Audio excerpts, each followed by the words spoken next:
A good cold call all starts from the get-go. So for me, that's the opener. So there's two fields of thought when it comes to cold calling. The first one is, hey, it's Will Aitken here, calling from so-and-so, and the reason I'm calling you is because, and then you go straight into that, tell them the reason you're calling, and then say, how are you doing that today? Is that relevant? And ask a question. The second field of thought, which is the way I tend to go, is called a permission-based opener. That's when you call someone and you upfront say, hey, look, it's Will Aitken, you're not expecting my call. However, do you have a few moments to chat? I promise I'll be brief. That's one example.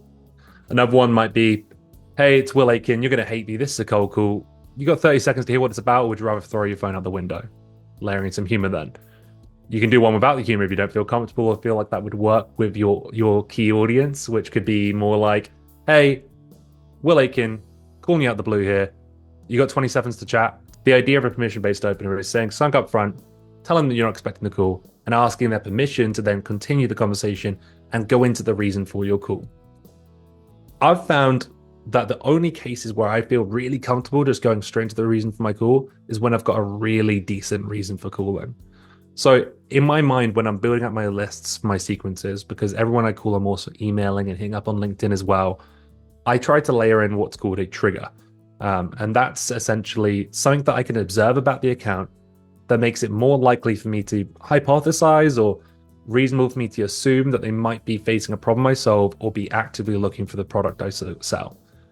So if I layer those triggers in there and it's a really strong trigger, an example could be, an example of a weak trigger could be like, hey, I saw you're hiring, or hey, I saw you've been growing your team. A strong trigger could be, hey, I saw that you recently engaged with some of my company's posts on LinkedIn, or hey, I spotted that a couple of your team members have signed up for a trial of our product, service, or offering.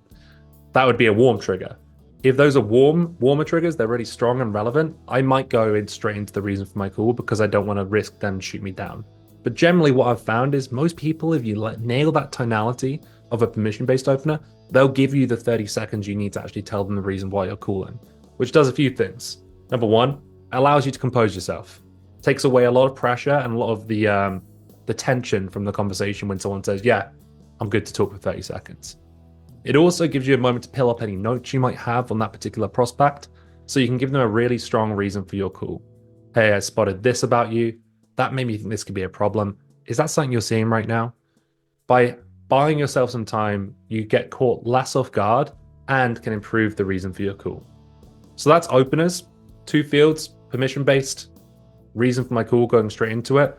The third case, the one that I wouldn't really recommend trying, it just hasn't worked for me very much, is saying something like, hey, it's Will Aitken, how are you? How have you been? Those types of things. Now, there is data that says that's the best type of opener, but I've noticed quite starkly the opposite. And when I get calls like those, it drives me insane because I'm like, all right, I know what this is. What the heck do you want? I don't have time for small chat. I'm a busy dude. I've always got time for salespeople, but the whole how you been, small talk thing, it's always been, it's a no-go for me. But if you find that works for you or specifically works for your customers, then I'm not going to stop you from doing it.